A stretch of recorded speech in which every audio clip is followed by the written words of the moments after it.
Hello there my RPG lovers and welcome to another video. Kingdoms of Amalur Reckoning is probably the most famous underrated action RPG with interesting history behind it. In the late 2018, THQ Nordic acquired this intellectual property from 38 Studios, the original developers of this game, and this news immediately left us with a bunch of questions for the future of this IP. Before we continue, be sure to subscribe for more RPG content because that's what I'm all about. Kingdoms of Amalur Reckoning came out in early 2012, and the reason for not doing so well, in my opinion at least, is the fact that it came out not so long after the Elder Scrolls V Skyrim.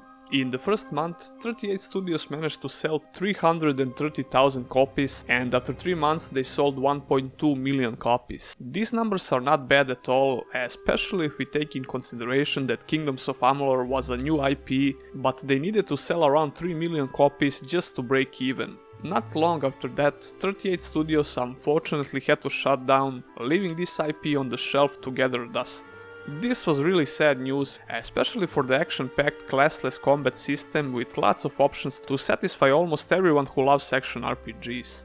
It also received great reviews by critics and especially the users, so pretty much everyone wanted more titles from 38 Studios. Project Copernicus was supposed to be an MMO set in Kingdoms of Amalur's universe, and it was planned for 2013 release, but we all know what happened. After a few years, I honestly almost completely forgot about this game and I totally lost hope for a potential sequel. Then all of a sudden in 2018 we heard that THQ Nordic bought the IP from 38 Studios. They also acquired all the assets from the cancelled Project Copernicus, so everything related to Kingdoms of Amalur is in their possession. I believe that it's only a matter of time when we're gonna hear something new that's related to this IP. The problem is, EA still holds the publishing rights for the game, so THQ Nordic would first need their approval. Yeah, I don't like this, but I really hope they can work something out. THQ Nordic is a serious publisher with hundreds of IPs in their possession, and they wouldn't just throw their money away in vain if they don't have a clear vision for this IP. But there are many ways of continuing this franchise, and we know next to nothing about their plans. One of the possibilities would be to release an enhanced edition of Kingdoms of Amalur and port it to current gen consoles, but what's maybe even more likely is the port for Nintendo Switch. Just think for a moment if this actually happens.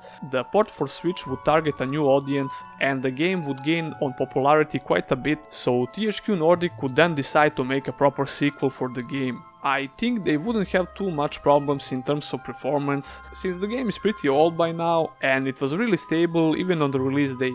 Let's not forget The Witcher 3 is getting a Switch port, so I really don't see the reason why this can't work. I mentioned current gen consoles as well because THQ Nordic did similar things in the past. Not so long ago, we could see Titan Quest being ported to PS4, Xbox One and Nintendo Switch. The game even got 2 new expansions, which is crazy if we take in consideration that Titan Quest released in 2006. 2006, the year when Oblivion released. Think about that. It's still one of my most played action RPGs and I really love that game. THQ Nordic is making some epic moves recently and they also acquired Piranha Bytes. I think I don't even need to mention how big of a fanboy I am when it comes to Gothic franchise and their games in general. So it's pretty possible to see Kingdoms of Amalur on all current gen consoles in the future, and the success of those sales could affect the potential sequel for the game. But even if they don't sell a bunch of copies on consoles, there is still a big chance for a sequel because I think that THQ Nordic sees the potential here. There's one interesting quote about Darksiders 2 from Lars Wingvors, the founder of THQ Nordic, from which we can see some similarities to Kingdoms of Amalur, and it goes like this. Darksiders is a top product. THQ spent $50 million making Darksiders 2. We can produce a product of the same quality but for a lower cost.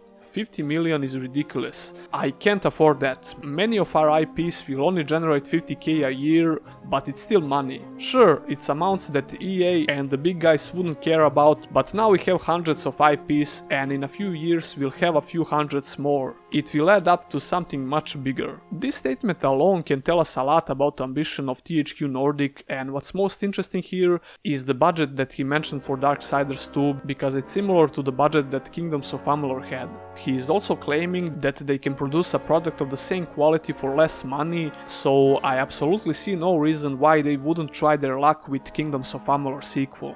But let's not forget the project Copernicus, because I wouldn't be surprised if they decided to continue the development of that game, but what doesn't work in their favor is the current state of MMORPGs. The business model would probably be free to play or pay once and play, like Guild Wars 2 and similar MMOs, but this would attract a different player base, and maybe that's not a good idea. In my opinion, the absolute best scenario would be if they could scrap those assets from Copernicus and use them for Kingdoms of Amalur sequel. It's unlikely that they could use those assets for some new content for Reckoning, just because the story of Copernicus was supposed to be set a few thousand years in the future. But then again, they could probably figure something out.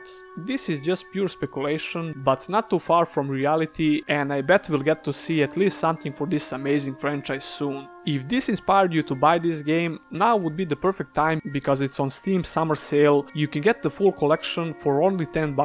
I would like to hear your opinion about this in the comments below. Be sure to press the thumbs up button if you liked the video, and consider subscribing for more RPG content. I do in-depth guides, news and reviews, and you can also join our community on Discord.